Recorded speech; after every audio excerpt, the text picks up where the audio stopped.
For a brief moment, the entire market stopped breathing, not because of a scream, not because of violence, but because of silence.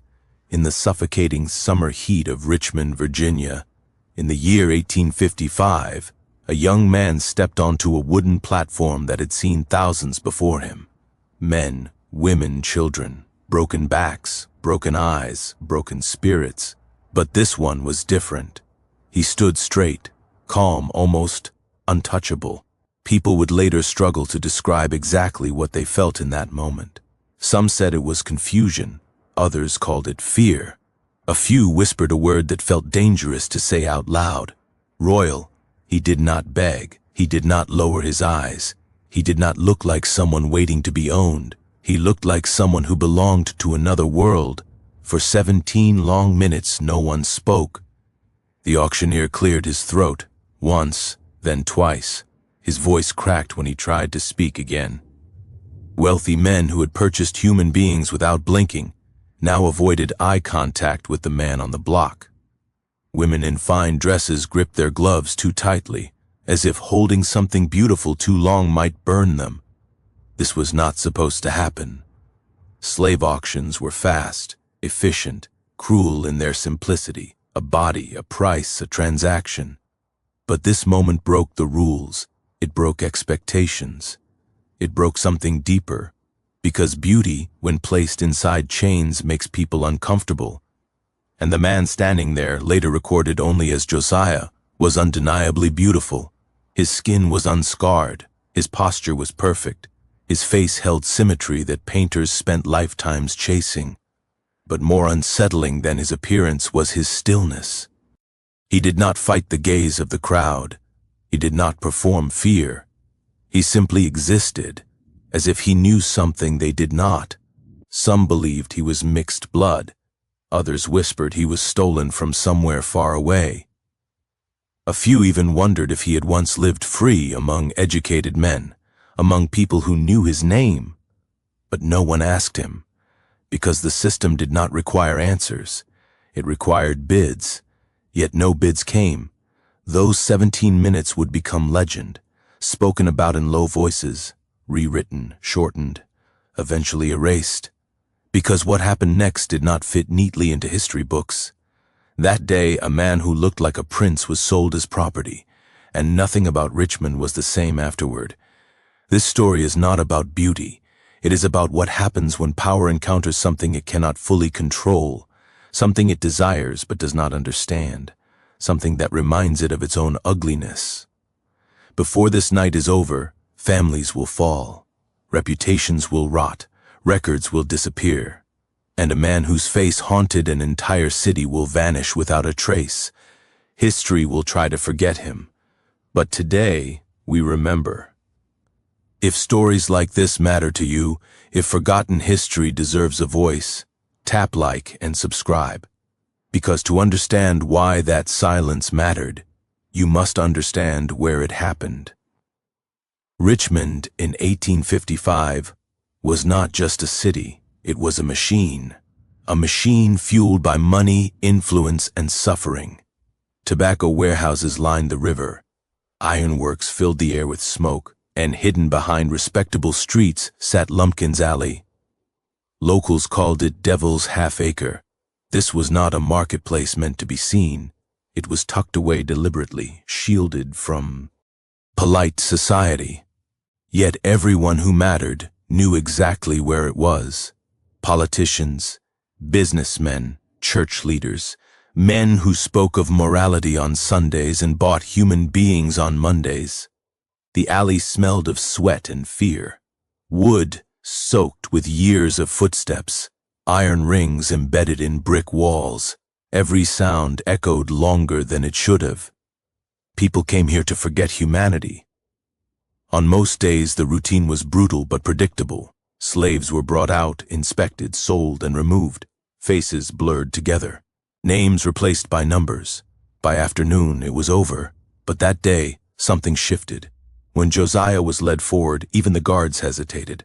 Not because he resisted, but because he did not need to. His calm unsettled them. The crowd that gathered was different too. Larger, more curious. Word had spread quickly that something unusual was happening, that this was not an ordinary auction, and the city leaned in. Wealth in Richmond was competitive. Families measured power through ownership, land, factories, people. Owning something rare meant status. Owning something beautiful meant envy. Josiah became that thing, but with every passing second, admiration turned into something darker.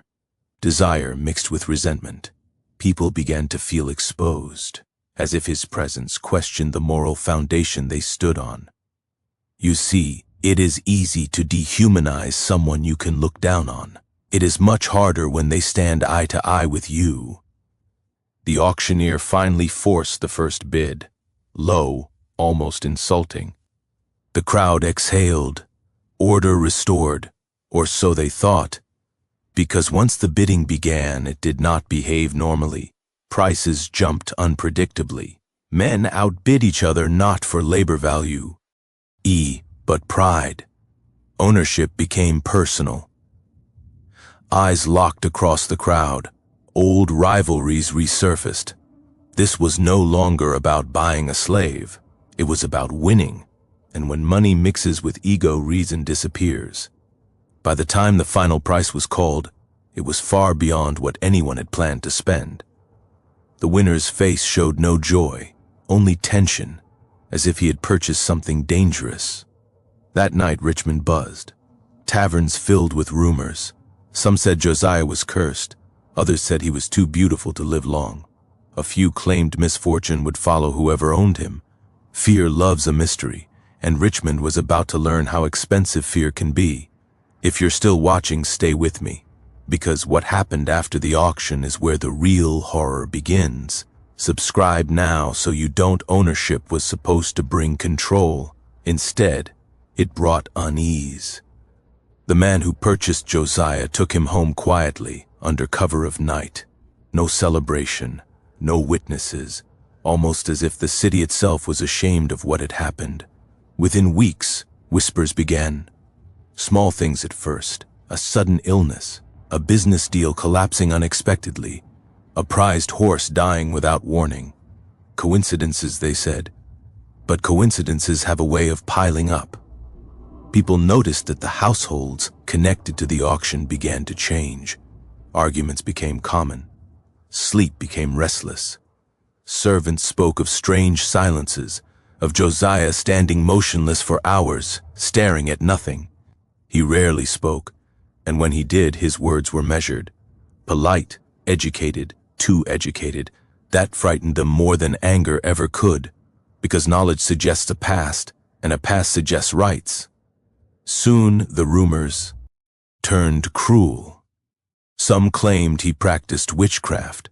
Others insisted he was a bad omen sent to punish greed. None of them could prove anything. But fear does not need proof. One by one, the men who had fought hardest to own him began to suffer losses. Financial ruin, public scandal, sudden deaths that no doctor could fully explain. Richmond began to pull away from the story. Newspapers stopped mentioning the auction. Church leaders avoided the topic. Records were altered. Names vanished. And then, one morning, Josiah was gone. No sale, no escape notice, no burial record, just absence. The city breathed again, as if by forgetting him they could undo what they had done. But forgetting is not the same as erasing truth, because the truth lingered, in broken families, in empty mansions, in a silence that felt heavier than before. Josiah became a ghost long before anyone claimed he died. And ghosts, as history shows us, are what frightened Richmond the most. Was not what Josiah did. It was what he refused to do. He did not cry out. He did not rage. He did not plead for mercy. In a world built on breaking people, his calm felt like defiance. Those who encountered him closely noticed small details that refused to make sense. His speech was precise, not overly formal, but educated. His words carried structure, as if he had once been taught how to think before he was taught how to obey. He listened more than he spoke, and when he did speak, People leaned in, not because he was loud, but because his voice carried weight. Quiet confidence unsettles those who depend on dominance. At night, servants whispered that he barely slept. He would sit near a window, posture straight, eyes focus. Ed, on the dark beyond the glass, not longing, not fear, recognition, as if he were remembering something the rest of them could not see. The man who claimed ownership over him attempted control through routine, work assignments, strict schedules, rules meant to reduce him to a function. Josiah followed every instruction perfectly, too perfectly. There were no mistakes, no clumsiness, no resistance. The kind of obedience that leaves no room for punishment and therefore no outlet for authority. That, more than rebellion, enrages people who expect submission. Guests began to comment. They noticed how Josiah moved through rooms without shrinking, how his presence changed conversations, how laughter softened, then stopped when he entered. He did not belong in the background, and that made him dangerous. The household tried to limit his visibility, to hide him, to make him small. But beauty, once seen, cannot be unseen, and dignity, once recognized, cannot be ignored. Some nights, arguments broke out behind closed doors, ownership questioned, regret whispered, fear disguised as anger. This was never supposed to happen. They had bought a body. Instead, they felt judged. People began to ask questions they were never meant to ask. Who had he been before? Why did he carry himself like someone who had once been respected? Why did he not behave like a man who had known only suffering? And perhaps most unsettling of all, why did they feel ashamed when they looked at him? Richmond had no language for that feeling, so it chose a familiar response: suspicion. If you're starting to feel uncomfortable, that means the story is doing its job. Stay with it. Subscribe now, because the true only gets once the city decided Josiah was a problem. It no longer mattered whether he actually caused anything. Stories began to grow in the spaces where facts disappeared. Someone claimed he brought sickness. Someone else said he could see things before they happened. Another swore misfortune followed anyone who spoke his name. These stories were not born from evidence. They were born from guilt, because it is easier to believe a man is cursed than to admit a system is cruel. The households connected to the auction continued to suffer losses. Businesses failed unexpectedly. Marriages fractured under stress. Accidents occurred at strange, unlikely moments. Doctors offered explanations. Ministers offered prayers. But neither could calm the sense that something was wrong, and at the center of every whisper stood the same image: a quiet man, standing still, watching. Josiah became less human in the minds of the city and more symbol, a vessel for anxiety, a convenient explanation for consequences no one wanted to own. The irony was sharp. The same people who had stripped him of humanity now stripped him of innocence. Soon his presence was restricted further. He was moved at odd hours, kept out of sight, treated as if attention itself fed something dangerous. But even hidden, his influence lingered. People who had never met him felt affected. The auction itself became taboo. Men who once bragged about their wealth avoided the subject entirely. Records related to that day were quietly altered. Names shortened, details removed. History was being rewritten in real time, not because it was false, but because it was inconvenient. Josiah, meanwhile, remained unchanged. Those who observed him closely noted the same calm, the same restraint.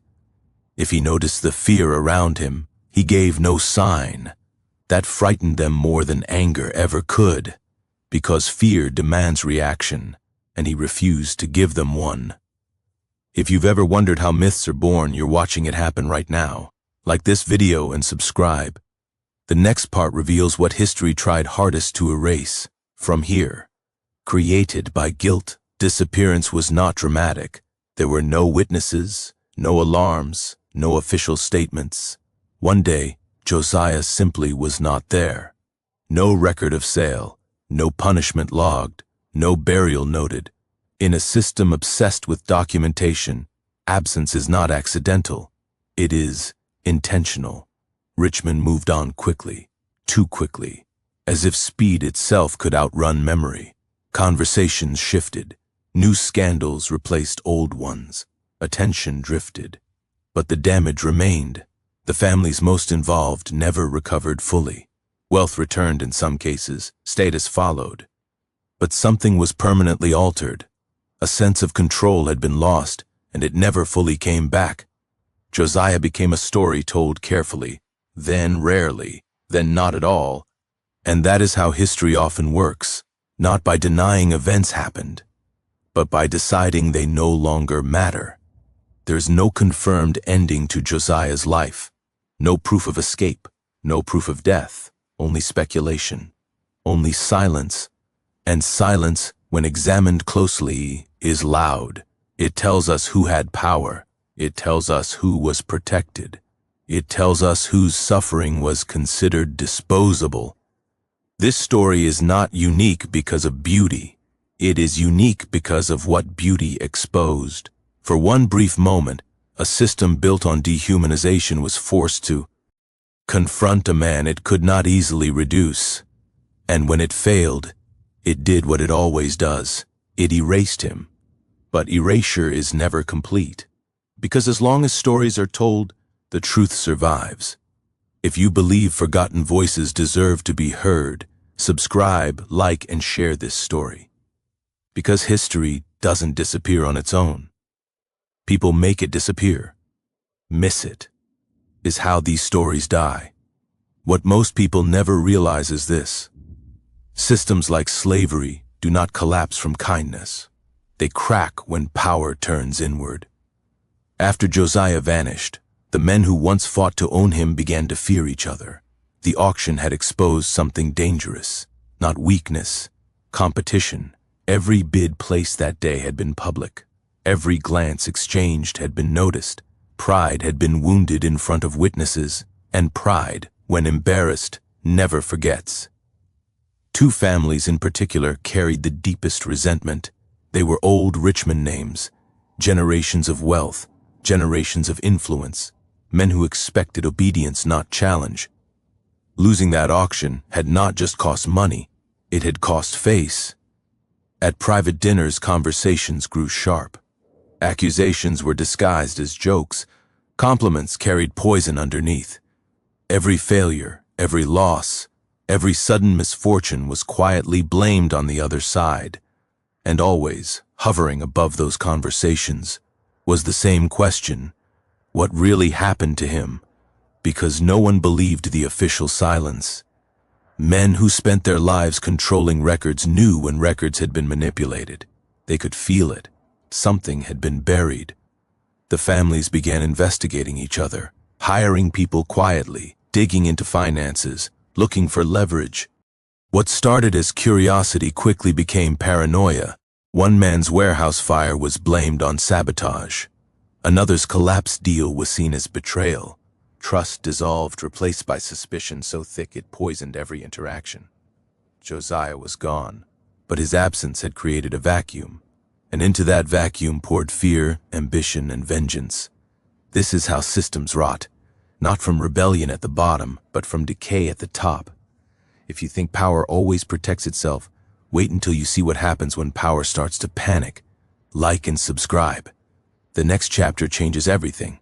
The first collapse did not make headlines. It rarely does. A respected businessman took his own life after his accounts were quietly seized. The explanation was stress, overwork, tragedy. But those close to him noticed something else: fear. He had been one of the loudest bidders that day, one of the men most desperate to win. Losing had humiliated him, and humiliation for men like him is a slow poison. Soon after, another family lost control of land they had owned for decades. Legal documents surfaced unexpectedly. Claims appeared out of nowhere. The system they trusted suddenly turned against them. They accused rivals. Rivals accused them back. Lawsuits stacked, alliances fractured, friendships dissolved overnight. And still, the name Josiah was never spoken aloud. It did not need to be. Everyone understood the connection, even if they refused to acknowledge it. What haunted them was not the man himself, but the memory of that silence, of a moment when their power hesitated, when they realized they could desire something and still feel small. That realization does not fade easily. Church leaders attempted to calm tensions. Ministers preached forgiveness, unity, order. But behind closed doors, the same men who nodded politely plotted quietly. Richmond's elite turned inward, devouring itself piece by piece. By the time the third major family fell from grace, people outside those circles began to notice. Patterns emerged. Connections whispered about in taverns and markets. Ordinary citizens sensed that something was wrong with the city's leadership. The myth grew again, not of a curse, but of consequences. Because when a system is built on cruelty, it eventually produces its own collapse. Not all at once, but one pillar at a time. If you're still watching, you're witnessing how history punishes arrogance. Stay with me. Subscribe now. By the end of the decade, Richmond had changed, not visibly, not immediately, but something underneath had shifted. The men who survived became quieter, less confident, less eager to display their power. They learned, subconsciously, that some victories come at a cost no one wants to pay twice. Josiah's story was nearly gone by then, reduced to fragments, half-remembered rumors. A line removed here, a name altered there. History did its work, or so they believed, but stories do not vanish when they are erased. They transform. They hide inside consequences, inside behaviors, inside decisions shaped by fear. No one dares explain. The auction that day did more than sell a man. It exposed a truth, that dignity cannot be fully stripped away, that beauty, when paired with silence, can be more threatening than rebellion.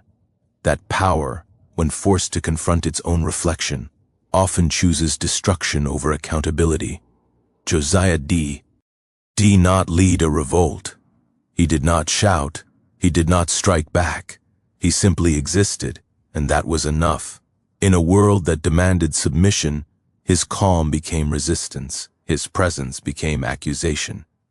And the system responded the only way it knew how, by making him disappear. But disappearance is not victory. It is confession, because only things that matter are worth erasing. If this story made you think, made you uncomfortable, made you question what history leaves out, then do one thing. Like this video, subscribe, share it. Because remembering is the quietest form of resistance. Truth is closer than you think. After the dust settled, Richmond returned to its routine.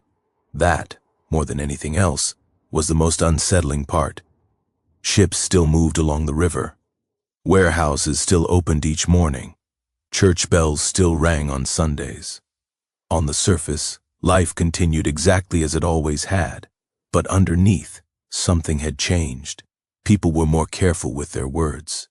Conversations ended sooner. Certain topics were avoided without explanation. It was as if the city had collectively agreed to step around an invisible wound. No one officially mourned Josiah. No ceremony, no marker, no mention. Yet his absence shaped behavior in ways that were impossible to measure. Men who once spoke loudly now lowered their voices. Decisions were made more cautiously. Displays of confidence felt forced. Power had learned a lesson it did not want to remember.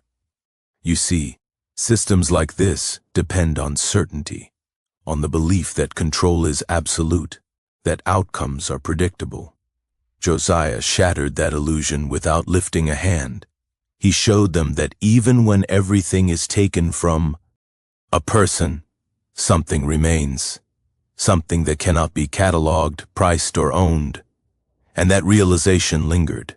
Families rebuilt their fortunes, but the old unity never returned. Trust was gone. The silent rivalry remained, simmering beneath polite smiles. Everyone suspected everyone else of knowing more than they admitted. The city had survived, but it had not healed. This is how historical trauma works. It does not announce itself. It embeds itself into habits, into caution, into silence passed down through generations. Josiah was no longer present, but the space he left behind never closed. If you've ever felt that history leaves scars we don't talk about, you're not imagining it. Like and subscribe. We're getting closer to the truth they buried deepest. History is often described as a record of events. In reality, it is a record of decisions. Someone decides what is written. Someone decides what is preserved. Someone decides what is forgotten. Josiah's story did not disappear because it lacked importance. It disappeared because it challenged the narrative Richmond needed to survive. Acknowledging him meant acknowledging doubt, acknowledging discomfort, acknowledging that the system was not as stable or as righteous as it claimed to be, so the story was simplified, then shortened, then removed. Documents related to that auction became vague, descriptions softened, names blurred. Where details once existed, empty space took their place. This was not an accident. It was strategy, because silence protects reputations. Silence preserves power. Silence allows future generations to inherit wealth without inheriting guilt. And for a long time, it worked. Josiah became a rumor, a footnote, a story told without dates or names, easy to dismiss as exaggeration. That is how uncomfortable truths are neutralized, not by disproving them, but by making them easy to ignore. Yet history has a weakness. It relies on people forgetting, and forgetting is never complete. Traces remain, in private letters, in altered ledgers, in the uneasy way families avoided certain topics, in the patterns of behavior passed down quietly, without explanation. The silence itself became evidence, and evidence, once noticed, demands attention. If you believe the gaps in history matter as much as the facts, stay with me. Subscribe now. The final chapter explains why this story still matters today. Josiah's legacy is not found in monuments. It is found in questions. Questions about dignity. Questions about power. Questions about what it means to be human in a system designed to deny humanity.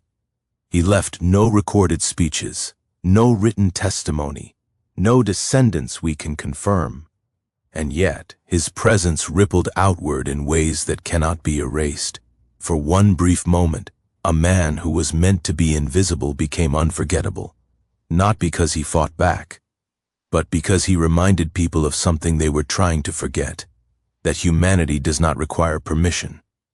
Josiah did not change the system overnight. He did not end injustice. But he disrupted certainty. He introduced doubt, and doubt is where change begins. This is why his story still matters, because it exposes a truth that history often avoids, that the greatest threats to unjust systems are not always loud or violent. Sometimes they are quiet, composed, and unyielding. Sometimes they are simply present, and that presence forces others to confront themselves. The reason this story was buried is the same reason it resonates today. It challenges comfort. It asks us to look at what we inherit, what we benefit from, and what we choose not to question.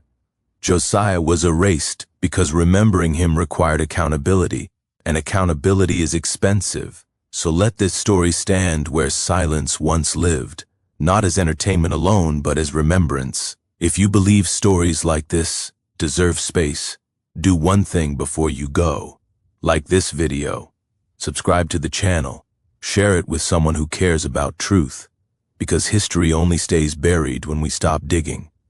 Josiah's legacy is not found in monuments.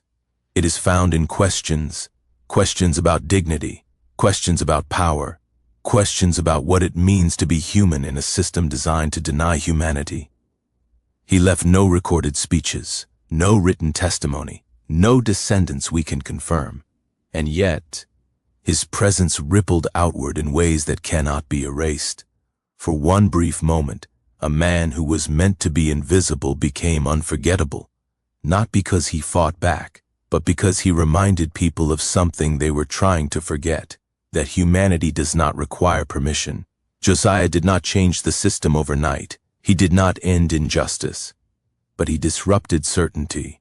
He introduced doubt, and doubt is where change begins. This is why his story still matters, because it exposes a truth that history often avoids, that the greatest threats to unjust systems are not always loud or violent. Sometimes they are quiet, composed, and unyielding. Sometimes they are simply present, and that presence forces others to confront themselves. The reason this story was buried is the same reason it resonates today. It challenges comfort. It asks us to look at what we inherit, what we benefit from, and what we choose not to question. Josiah was erased because remembering him required accountability, and accountability is expensive. So let this story stand where silence once lived, not as entertainment alone, but as remembrance. If you believe stories like this deserve space, do one thing before you go. Like this video. Subscribe to the channel. Share it with someone who cares about truth, because history only stays buried when we stop digging. Even when history tries to erase a story, it leaves fingerprints behind, not in textbooks, not in official timelines, but in inconsistencies. Years after Josiah disappeared, small details began to surface in unexpected places. A ledger with missing pages, a letter referencing that auction, without naming it. A family journal that stopped abruptly mid-sentence, never finished. These were not coincidences. They were fragments of something too heavy to carry openly. Historians would later notice patterns. Certain Richmond families avoided public archives altogether. Others donated collections that were carefully curated, generous in volume, but strangely thin around specific years. 1855 stood out. That year appeared less often than it should have. Fewer records, fewer personal notes, less detail overall, as if an entire city had decided to blink at the same time, and in that blink a man disappeared. Josiah's name rarely appeared in full. Sometimes it was shortened, sometimes replaced with initials, sometimes removed entirely. But absence, when repeated often enough, becomes noticeable. The truth is, history did not forget him, it hid him, because what Josiah represented was not just a person, but a crack in the story Richmond told about itself. A reminder that control is fragile, that dignity cannot be fully crushed, that even in the most controlled environments, humanity finds a way to surface. The system could tolerate suffering. It could not tolerate reflection. Josiah forced people to see themselves, not as masters, but as participants in something deeply broken. And that realization demanded silence. So the city buried him. But buried stories have a way of resurfacing, in questions asked generations later, in discomfort felt without explanation, in a sense that something important is missing from the narrative. That is why this story still exists, not because it was preserved, but because it refused to die. If you believe history lives not only in fact, but in what was intentionally removed, like this video, and subscribe.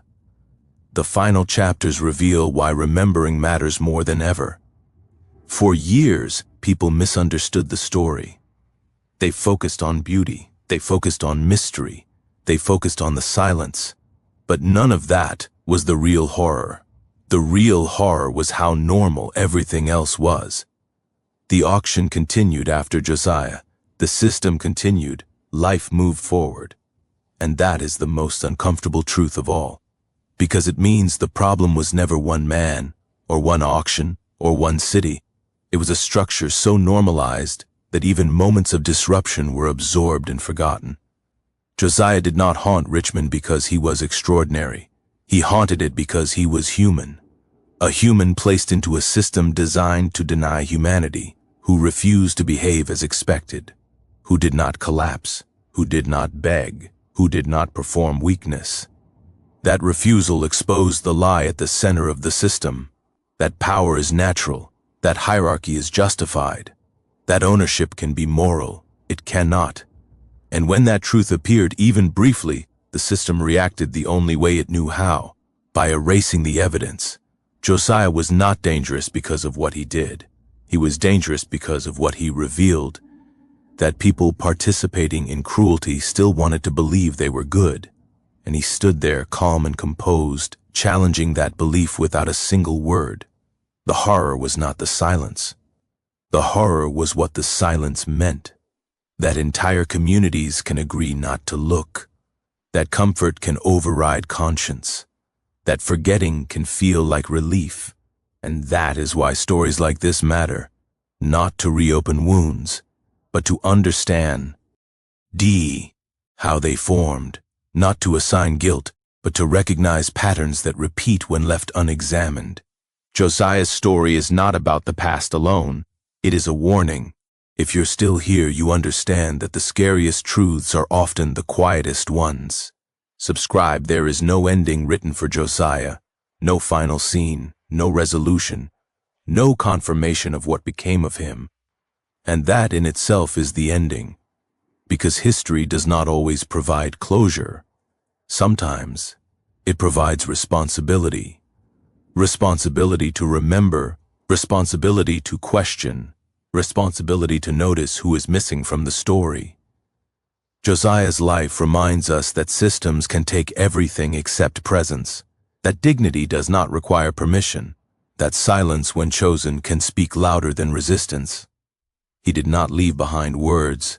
He left behind impact, an auction that disrupted an entire city, families that never fully recovered, records that grew thin where they should have been thick, and a lesson that still echoes, that injustice fears reflection more than rebellion. The reason this story matters today is not because it is shocking. It matters because it is familiar, because societies still decide what is worth remembering, because power still edits narratives, because silence still feels easier than accountability, and because stories like Josiah's still depend on people willing to listen. So let this be more than a video. Let it be a reminder that history is not finished, that erasure is a choice, that remembering is an act. If this story moved you, do not let it end here. Like this video, subscribe to the channel, share it with someone who values truth. Because the stories that were buried once can only stay buried if we allow them to. One final chapter remains.